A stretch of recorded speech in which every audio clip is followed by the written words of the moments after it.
So my name is Karen, and it started when I was about 17 or 18. I was making choices that would not benefit me at all.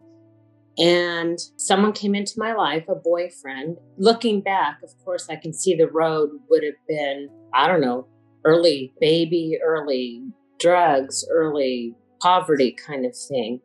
And I came from a home that was toxic. And I decided, something in me told me, go take a trip with my friend and her parents. Let's go out to the desert. And they rode off-road kind of three-wheeler, four-wheeler kind of vehicles. So I thought it would be fun. And of course, he was mad and, made me feel like I was doing something wrong. I was riding and I got into a serious accident. I crashed with a dune buggy, and 40 years later, I can see myself flying through the air, landing upside down in someone else's dune buggy in the middle of the desert.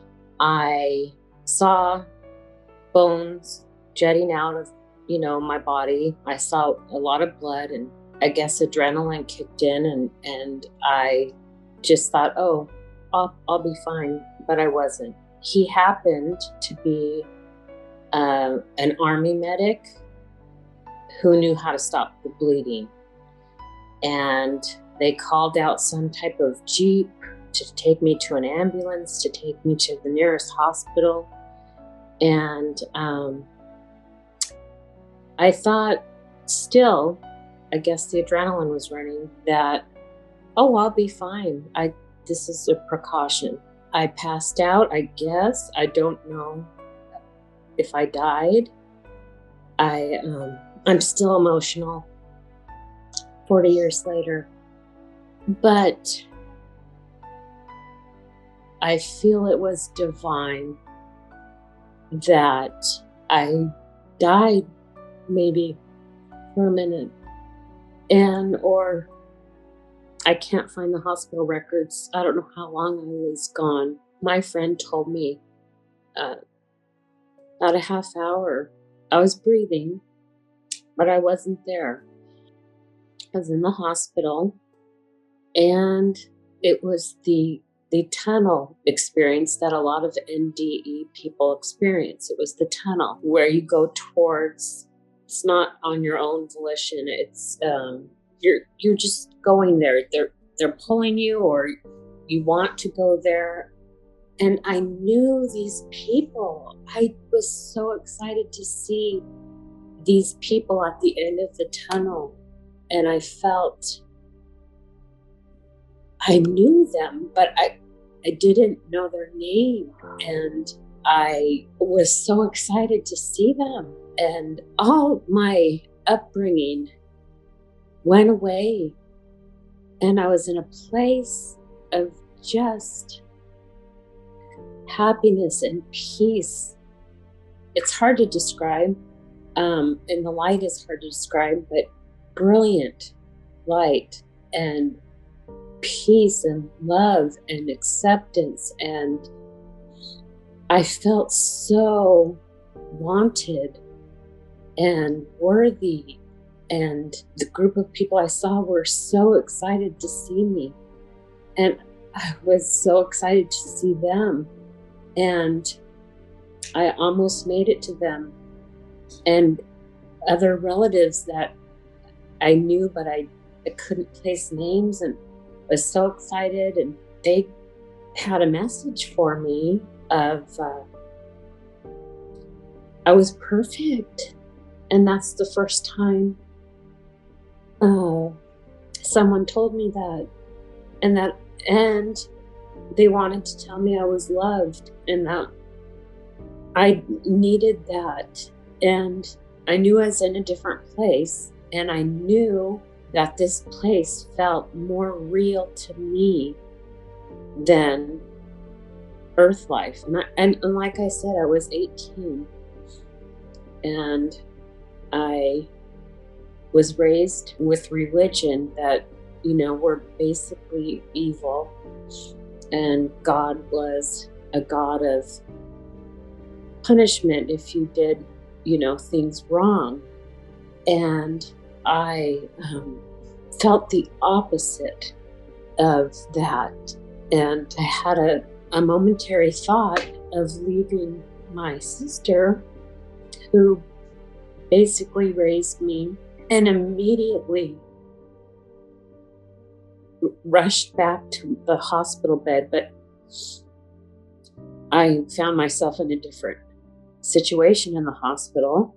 There were about 5 or 6 doctors looking over me, calling my name.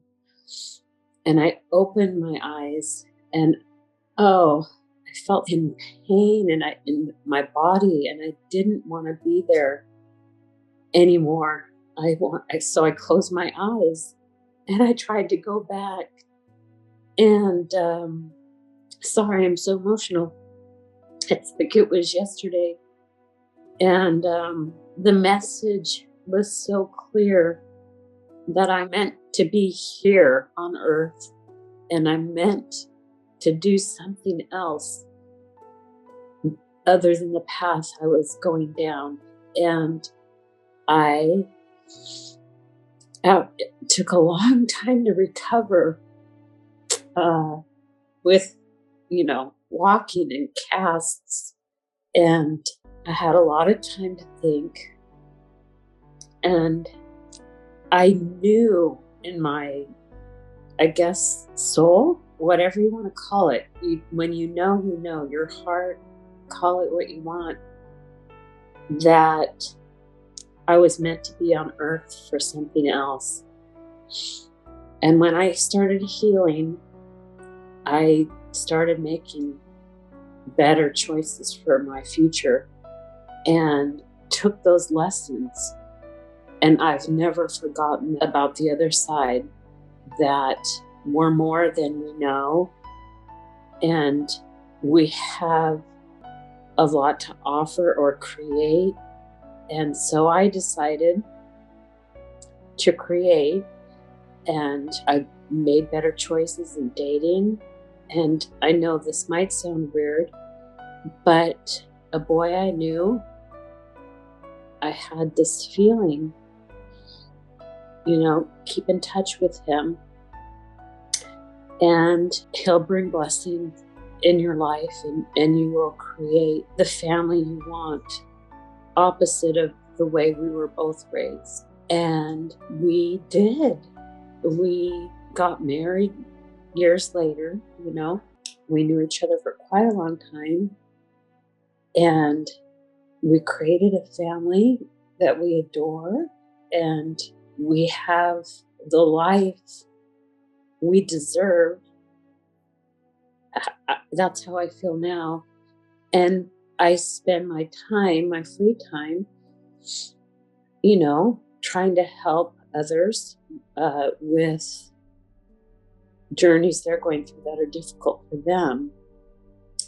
And we feel it was a divine intervention, the accident, for a wake-up call for me personally, for me to know that we're here on earth for a purpose. And we have traveled the world, seen many things. We've created a family. We have stability and no chaos, and we're able to help others and give. And we feel so blessed to do that, and to love unconditionally, not only our children, but their spouses and our grandchildren. And we feel blessed that we turned the course of the river of what was our families and created exactly what we wanted. And we love God, Allah, the universe, whatever anyone wants to call. It's just love. And I thank God for the small things every day, whether birds singing, it doesn't matter. And I was able to forgive easily and to help siblings. And my husband has too. And these are gifts to forgive because it frees you. And I didn't go down the path that I was headed towards. And we feel very lucky for me to have that near-death experience, to know that our bodies are just bodies, and to know that the other side is what is real to me. I'm not afraid of death. I try to make the most out of the time I have left on earth. It was such a gift after I healed. It took quite some time, to walk and to use my hands again. And I'm grateful for all the pain I suffered. Actually, I'm grateful now, 40 years later, for that experience. Even sounds and colors are extremely different. It's like Earth is muted and the other side is familiar. It's home. And I feel that's the blessing, to know on the other side there's love, and that we can create anything we want on Earth. You just have to decide and do it.